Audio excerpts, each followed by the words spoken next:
Une question de souffle, de rapidité, avec sa part de stratégie. Fortnite, un jeu vidéo qui cartonne. On y joue en réseau, dans le monde entier. Un univers hostile dont il faut sortir vivant. Les jeunes gens n'y sont pas les plus maladroits. Le numérique est désormais inscrit dans leur trajectoire de vie, avec ses habiletés, ses règles comme métaphore. C'est un jeu qui demande beaucoup de mécanique et c'est un jeu où c'est vraiment le meilleur qui gagne. Il faut vraiment être le meilleur pour gagner ce jeu. Il faut de la stratégie aussi ou pas? Oui, beaucoup. Beaucoup de stratégie. Ça consiste en quoi? En fait, on est 100 à être lâché sur une île, il faut s'équiper, s'armer et c'est vraiment le vainqueur, enfin la dernière personne à être vivante qui gagne. À Tahiti, une véritable communauté autour du jeu s'est mise en place, des jeunes et des moins jeunes, de toutes conditions sociales. Certains d'entre eux ont dépassé le virtuel, l'écran, ils sont devenus des visages les uns pour les autres. Paris a un club où l'on échange ses tactiques, ses trucs, où l'on fait aussi du sport, une réalité culturelle dans un monde postmoderne. Tu peux connaître plein de monde.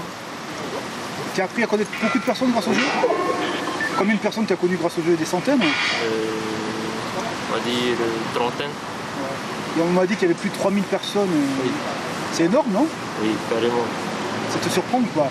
Non, c'est un bon jeu aussi. Et tu joues souvent? Ouais. Tous les jours, tous les 3 jours? Ouais, tous les soirs. 1 heure, 2 heures? Ouais, 1 heure, 2 heures. C'est beaucoup ou pas beaucoup? C'est beaucoup, ouais. Si tu joues pas pendant une semaine, tu fais la tête ou ça va? Non. Tu peux t'en passer? Ouais. Mais des copains, non? Non. Et éviter l'addiction, le virtuel annexant le réel, arrachant de la condition humaine l'enfant. La direction de la santé mène des campagnes auprès des parents, pas d'écran avant 3 ans, Internet interdit avant 9 ans, et après vigilance, l'éducation est la clé du bon usage du numérique. On a tendance à beaucoup dématérialiser aujourd'hui, donc on ne peut pas non plus diaboliser ces produits-là. Ce qu'on veut, c'est amener les familles à prendre conscience qu'il y a des règles à respecter, qu'il y a une façon d'utiliser ces réseaux sociaux et toutes les nouvelles technologies, et qu'il faut surtout encadrer l'utilisation qui est faite par les enfants et par les jeunes.